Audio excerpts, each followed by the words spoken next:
7 নম্বর অঙ্কটাতে কি বলেছে, বার্ষিক 6% সরল সুদের হারে কোনো টাকা কত বছরে দ্বিগুণ হবে হিসাব করে লিখি। এখানে যেটা আমাদের বের করতে হবে কত বছরে, সময় চেয়েছে, সময় বের করতে হবে। 7 নম্বর ধরি আসল, এখানে আসল দেওয়া নাই, আসলটা আমরা ধরে নিলাম পি, আসল সমান সমান 100 টাকা। সুদে আসলে দ্বিগুণ, আসলের দ্বিগুণ, আসল কত আছে 100 টাকা, সুদে আসলে যদি দ্বিগুণ হয় তাহলে কত হবে 200 টাকা হবে। সুদ আয় ইন্টারেস্ট কত হবে, সুদে আসলে 200 থেকে বাদ যাবে পি, আসলটা বাদ যাবে, বাদ গেলে কত হবে 100 টাকা, এটা হয়ে যাবে সুদ। সুদের হার আর রেট অফ ইন্টারেস্ট কত হবে 6%, সময় টি, সময়টা আমাদেরকে বের করতে হবে। এখন সূত্রটাকে এখানে বসানো হয়েছে, এরপর কোনাকুনি গুণ হয়েছে, গুণ হয়ে এটা এখানে বসেছে, আয়ের সঙ্গে 100 গুণ হয়ে এখানে বসেছে। টিটা এখানে বসবে, টাইম আমাদেরকে বের করতে হবে, পি আরটা নিচে চলে যাবে, 100টা বসবে এখানে। ইন্টারেস্ট আয় কত ছিল 100 ছিল, 100 বসেছে এখানে। পি প্রিন্সিপাল কত ছিল 100 ছিল, 100 বসেছে। রেট অফ ইন্টারেস্ট আর কত 6%। এরপর উপর নিচ কাটাকাটি যাবে, এখানে একটা শূন্য কাটবে, এখানে একটা শূন্য কাটবে, এখানে একটা শূন্য কাটবে, এখানে একটা শূন্য কাটবে, 2 দিয়ে কাটাকাটি দিব, 2 3 6, 2 দিয়ে 2 5 6 10, আর শূন্য বসে যাবে 50 বসবে। এরপর এই অপ্রকৃত ভগ্নাংশটাকে মিশ্র ভগ্নাংশে ভাগের দ্বারা পরিণত করা হয়েছে, উত্তর বেরিয়েছে ষোলপূর্ণ 2/3 বছর। অতএব ষোলপূর্ণ 2/3 বছরে তার টাকা দ্বিগুণ হবে। 8 নম্বর অঙ্কটাতে কি বলেছে, মান্নান মিয়া কিছু টাকা ধার করার 6 বছর পর দেখলেন দেয় সরল সুদের পরিমাণ আসলের 3/8 অংশ হয়ে গেছে। বার্ষিক শতকরা সরল সুদের হার কত ছিল নির্ণয় করি। এখানে যেটা আমাদেরকে বের করতে হবে বার্ষিক সরল সুদের হার, রেট অফ ইন্টারেস্ট আর। ধরি আসল পি, এটাকে আমরা ধরে নিব কারণ কি আসল এখানে নাই, এই কারণে আমরা ধরে নিলাম পি আসল 100 টাকা।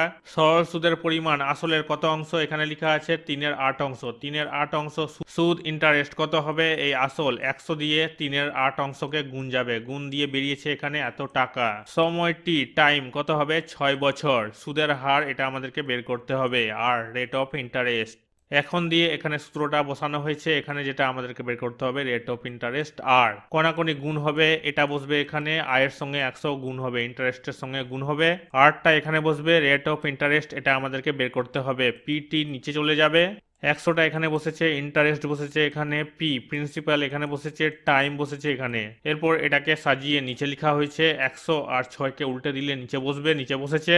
এরপর উপর নিচ কাটাকাটি যাবে, এখানে দুটো শূন্য কাটবে, এখানে দুটো শূন্য কাটবে, 6কে 3 দিয়ে কাটবো, 3 দুগুণা 6, 300কে 3 দিয়ে যদি কাটি পাওয়া যাবে 100, 3 দশে 30, আর শূন্যটা বসবে এখানে। এরপর 2 দিয়ে কাটবো, 2 1 কে 2, 2 5 6 10, আর শূন্য বসবে এখানে। 8কে 2 দিয়ে কাটবো, 2 4 8, 50কে 2 দিয়ে কাটবো, 2 দুনা 4, 2 5 6 10, 25-এর 4। এই অপ্রকৃত ভগ্নাংশটাকে মিশ্র ভগ্নাংশে পরিণত করব ভাগ করে, এখানে বেরিয়েছে 6/1/4 শতাংশ। অতএব বার্ষিক শতকরা সরল সুদের হার ছিল 6/1/4 শতাংশ। 9 নম্বর অঙ্কটাতে কি বলেছে, একটি কৃষি সমবায় সমিতি তার সদস্যদের বার্ষিক 4% সরল সুদের হারে কৃষি ঋণ দেয়, কিন্তু ব্যাংক থেকে টাকা ধার নিলে বার্ষিক 7.4 শতাংশ হারে সরল সুদ দিতে হয়। একজন কৃষক যদি ব্যাংক থেকে টাকা ধার না করে সমবায় সমিতির সদস্য হয়ে সমিতি থেকে 5,000 টাকা কৃষি ঋণ নেন, তবে তার বছরে সুদ বাবদ কত টাকা বাঁচবে হিসাব করে লিখি। প্রথমে আমাদেরকে যেটা করতে হবে 5,000 টাকার 4% 7.4% সরল সুদটা বের করতে হবে, তারপর দুটারই সুদ বিয়োগ করে আমরা বাঁচা টাকার পরিমাণটা পেয়ে যাব। প্রথম ক্ষেত্রে সমবায় সমিতি আসল পি প্রিন্সিপাল কত হবে 5,000 টাকা, সময় টি টাইম কত হবে 1 বছর, সুদের হার রেট অফ ইন্টারেস্ট কত হবে 4%, সুদ আমাদেরকে বের করতে হবে। এখানে সুদ বের করার সূত্রটা লেখা হয়েছে, পি প্রিন্সিপাল 5,000 টাকার, রেট অফ ইন্টারেস্ট 4, টাইম কত 1 বছর। 100টা নিচে বসেছে, উপর নিচ কাটাকাটি যাবে, এখানে দুটো শূন্য কাটবে, এখানে দুটো শূন্য কাটবে, 50 4 গুণ হয়ে বসেছে 200 টাকা। দ্বিতীয় ক্ষেত্রে ব্যাংক আসল পি প্রিন্সিপাল 5,000 টাকা, সময় টি টাইম 1 বছর, সুদের হার রেট অফ ইন্টারেস্ট 7.4%, সুদ আমাদেরকে বের করতে হবে। এখানে সুদের সূত্রটা বসানো হয়েছে, পি প্রিন্সিপাল 5,000 টাকা, রেট অফ ইন্টারেস্ট 7.4, টাইম 1 বছর, 100টা নিচে বসেছে, এখানে দশমিকটা উঠে এখানে 10 বসেছে নিচে। এরপর উপর নিচ কাটাকাটি যাবে, এখানে একটা শূন্য কাটবে, এখানে একটা শূন্য, এখানে একটা শূন্য, টোটাল 3টা শূন্য, এখানে 3টা শূন্য কাটবে।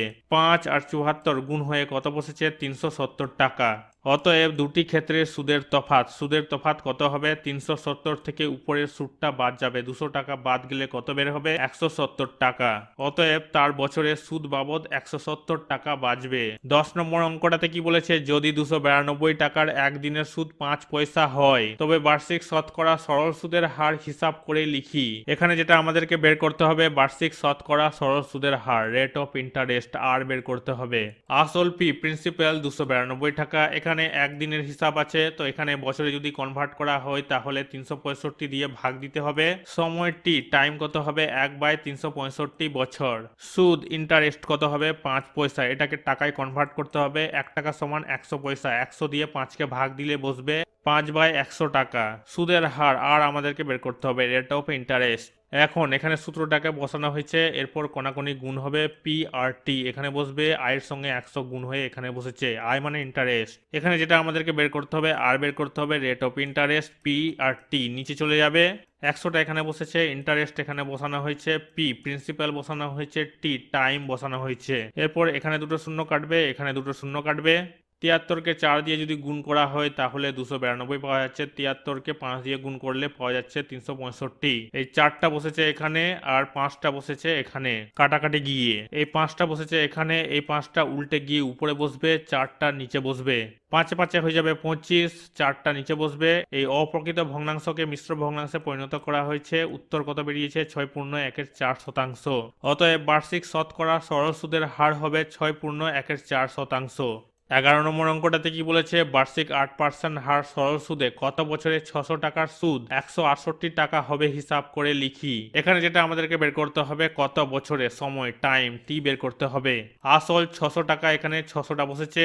সুদ, আয়, ইন্টারেস্ট কত? 168 টাকা। সুদের হার আর, রেট অফ ইন্টারেস্ট 8%। সময় টি, টাইমটাকে আমাদেরকে বের করতে হবে। এখন সূত্রটাকে এখানে বসানো হয়েছে, কোনাকুনি গুণ যাবে। পি আর টি এখানে বসেছে, আয় ইন্টারেস্টের সঙ্গে 100 গুণ হয়ে এখানে বসেছে। আমাদেরকে বের করতে হবে টাইম টি, এখানে বসেছে, পি আরটা নিচে চলে যাবে। 100টা এখানে বসেছে, ইন্টারেস্ট 168 এখানে বসেছে, P principal 600, rate of interest 8। উপর নিচ কাটাকাটি যাবে, এখানে দুটো শূন্য কাটবে, এখানে দুটো শূন্য কাটবে। এই দুটোকে 6 দিয়ে কাটবো, 6 একে 6, 6 2 12, 6 8 48, 28। এরপর এই দুটোকে 4 দিয়ে কাটবো, 4 7 28, 4 2 8। এখানে যেটা বেরিয়েছে 7 এর 2। এই অপ্রকৃত ভগ্নাংশটাকে মিশ্র ভগ্নাংশে পরিণত করা হয়েছে ভাগ করে। টি টাইম যেটা বেরিয়েছে 3.1/2 বছর। অতএব বার্ষিক 8% হার সরল সুদে 3.1/2 বছরে 600 টাকার সুদ 168 টাকা হবে। 12 নম্বর অঙ্কটাতে কি বলেছে? যদি বার্ষিক 10% হার সরল সুদে 800 টাকা ব্যাংকে জমা দিয়ে সুদে আসলে 1200 টাকা ফেরত পায় তবে ওই টাকা কত সময়ের জন্য ব্যাংকে জমা ছিল হিসাব করে লিখি। এখানে বলেছে কত সময়ের জন্য, এখানে টাইমটা বের করতে হবে, সময়টা আমাদেরকে বের করতে হবে। আসল পি প্রিন্সিপাল কত? 800 টাকা, 800 টাকাটা এখানে বসেছে। সুদে আসলে অ্যামাউন্ট কত আছে? 1200 টাকা, 1200 টাকা বসেছে। সুদ, আয়, ইন্টারেস্ট বের করতে গেলে কি করতে হবে? সুদে আসলের সঙ্গে বাদ যাবে প্রিন্সিপাল, আসলটা বাদ যাবে, বাদ গিয়ে বেরিয়েছে 400 টাকা। সুদের হার, রেট অফ ইন্টারেস্ট কত? 10%। সময়, টাইম, টিটা বের করতে হবে আমাদেরকে। এখন এখানে সূত্রটা বসানো হয়েছে, এরপর কোনাকুনি গুণ যাবে। পি আর টিটা এখানে বসবে, আয় ইন্টারেস্টের সঙ্গে 100 গুণ হয়ে এখানে বসেছে। এখানে যেটা আমাদেরকে বের করতে হবে, টাইম টি, সময়টা বের করতে হবে, পি আরটা নিচে চলে যাবে। 100টা বসেছে এখানে, ইন্টারেস্ট কত? 400, P principal 800, rate of interest 10। উপর নিচ কাটাকাটি যাবে, এখানে দুটো শূন্য কাটবে, এখানে দুটো শূন্য কাটবে, এখানে একটা শূন্য কাটবে, এখানে একটা শূন্য কাটবে। 8 একে 8 আর 8 5 40, 5 বছর। অতএব ওই টাকা 5 বছরের জন্য ব্যাংকে জমা ছিল।